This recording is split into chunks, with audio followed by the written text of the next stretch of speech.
প্রিয় দর্শক, আমরা এখন আছি ঠিক ঘটনাস্থলে। আমার পেছনেই সেই ভবনটি বিধ্বস্ত হয়েছিল যেখানে যুদ্ধ জাহাজটি, এবং আপনারা দেখতে পাচ্ছেন এখানে কিন্তু এখনো উৎসুক জনতার অনেক ভিড় রয়েছে। এই জায়গাটি থেকে আমি যেখানে দাঁড়িয়ে আছি ঠিক এখানে কিন্তু এখনো সেই পোড়া গন্ধগুলো আমরা পাচ্ছি।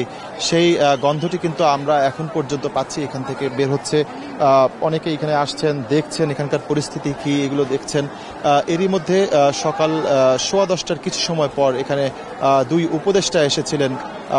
যারা এই দুই উপদেষ্টা এসেছিলেন, আইন উপদেষ্টা এবং শিক্ষা উপদেষ্টা, একই সাথে প্রধান উপদেষ্টার প্রেস উইংয়ের সদস্যরাও কিন্তু এখানে ছিলেন।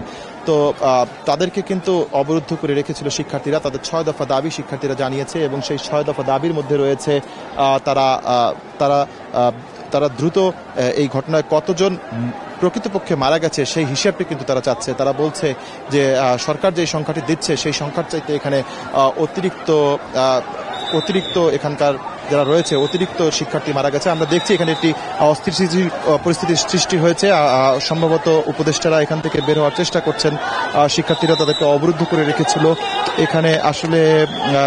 আসলে তারা এখানে দিক বিদিক ছুটছে। আসলে কি হচ্ছে এখানে, এই যে 6 দফা শিক্ষার্থীদের যে দাবি ছিল সেই দাবি আদায়ের বিষয়ে তারা কিন্তু উপদেষ্টা মহোদয়দেরকে এখানে অবরুদ্ধ করে রেখেছিল, এবং তাদের ক্ষোভ কিন্তু গণমাধ্যমের উপরে রয়েছে। তারা বারবার বলছে যে গণমাধ্যম সংখ্যা দিচ্ছে, সেই সংখ্যার চাইতে অতিরিক্ত লাশ তারা দেখেছে।